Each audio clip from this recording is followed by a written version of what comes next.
কথা।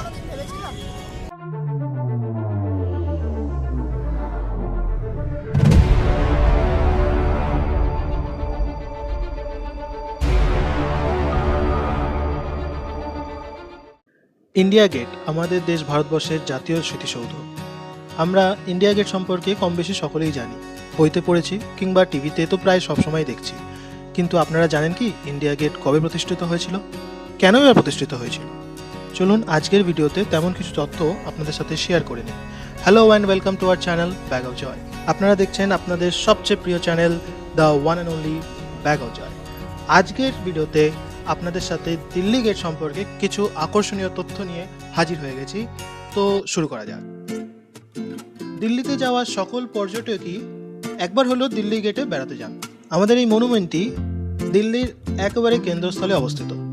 প্যারিসের arc the ট্রিয়াম্ফের আদলে 1931 সালে এটি নির্মিত হয়েছিল, অর্থাৎ স্বাধীনতার প্রায় 16 বছর আগে।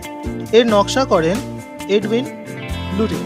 তবে প্রথমেই এর নাম ইন্ডিয়া গেট পড়েনি, এর নাম ছিল অল ইন্ডিয়া ওয়ার মনুমেন্ট। এবার বলি এটা তৈরি হওয়ার কারণ।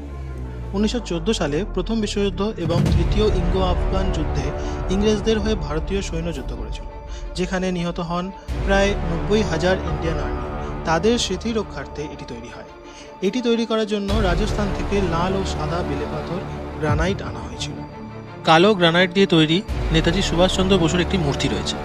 এছাড়া রয়েছে রাজপথ, যেটি ইন্ডিয়া গেট থেকে রাষ্ট্রপতি ভবন পর্যন্ত লম্বা একটা পথ। একে কর্তব্য পথ বলেও আমরা জেনে থাকি। এখানে আরও একটি বিশেষ অংশ হলো অমর জওয়ান জ্যোতি। এটি 1971 সালে ভারত ও পাকিস্তান যুদ্ধের পরে নির্মিত হয়েছে। ইন্ডিয়া গেটের নিচে রয়েছে 4 ফুট 3 ইঞ্চি উচ্চতা সহ 15 বর্গ ফুটের একটি ভিত্তি নিয়ে গঠিত এই অমর জওয়ান জ্যোতি, যার ওপরে একটি কালো মার্বেল স্তম্ভমূল, 3 ফুট 2 ইঞ্চি উচ্চতার একটি সেনোটাফ আছে।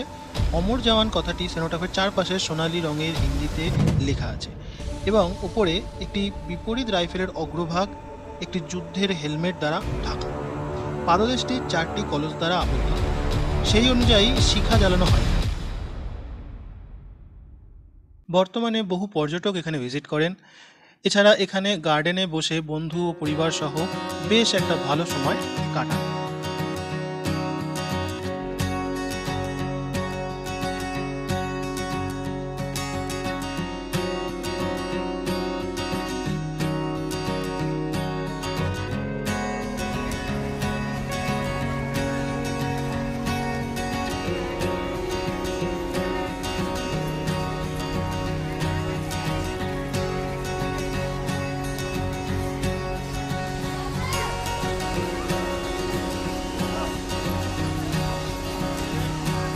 যদিও ইন্ডিয়া গেট 24 আওয়ার্স আকর্ষণীয় দেখায়, কিন্তু সূর্যাস্তের পর আলোকসজ্জার জন্য এটি আরও সুন্দর, অসাধারণ থাকে।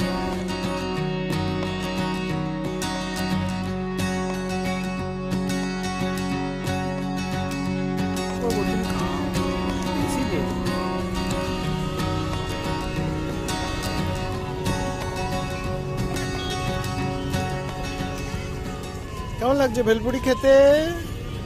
ইন্ডিয়া গেটের সামনে ইন্ডিয়া গেট দেখতে দেখতে ভেলপুরি খাচ্ছ? দারুণ লাগছে।